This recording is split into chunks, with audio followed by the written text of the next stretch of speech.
History's Greatest Speeches, Volume 2.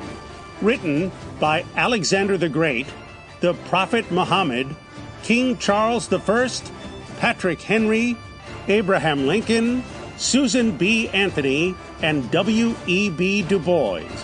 Narrated by Kevin Theis, Christopher M. Walsh, Amir Abdullah, Ronald Keaton, Darren Stevens, Siiri Scott, and Rosney Mauger.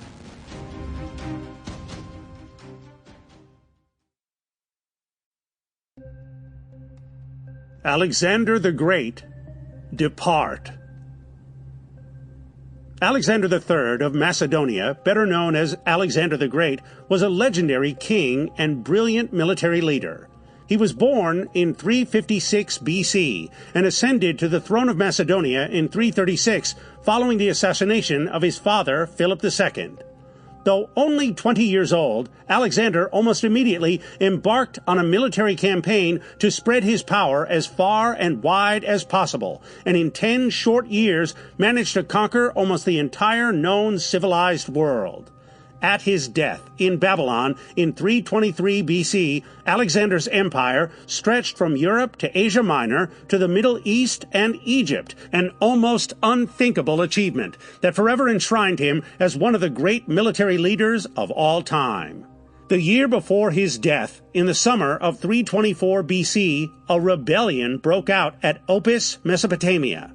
The Greek historian Arrian transcribed this speech, which Alexander delivered to the rebels. It is performed by narrator Christopher M. Walsh.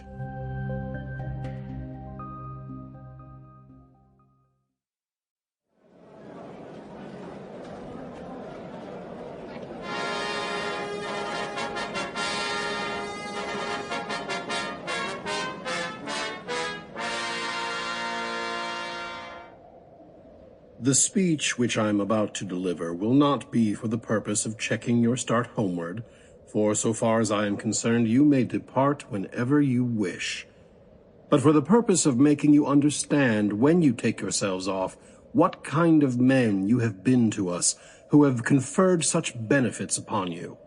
In the first place, as is reasonable, I shall begin my speech from my father Philip, for he found you vagabonds and destitute of means, most of you clad in hides, feeding a few sheep up the mountainsides, for the protection of which you had to fight with small success against Illyrians, Trebalians, and the border Thracians.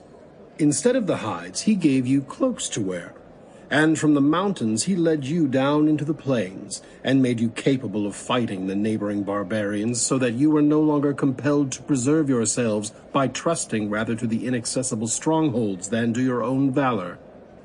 He made you colonists of cities, which he adorned with useful laws and customs, and from being slaves and subjects he made you rulers over those very barbarians by whom you yourselves, as well as your property, were previously liable to be carried off or ravaged. He also added the greater part of Thrace to Macedonia, and by seizing the most conveniently situated places on the seacoast, he spread abundance over the land from commerce, and made the working of the mines a secure employment.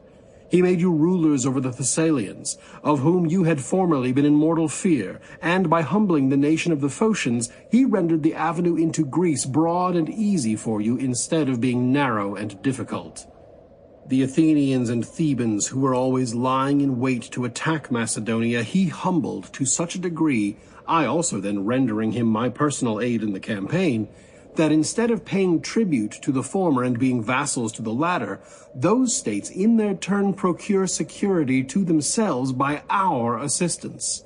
He penetrated into the Peloponnese, and after regulating its affairs was publicly declared commander-in-chief of all the rest of Greece in the expedition against the Persian, adding this glory not more to himself than to the commonwealth of the Macedonians.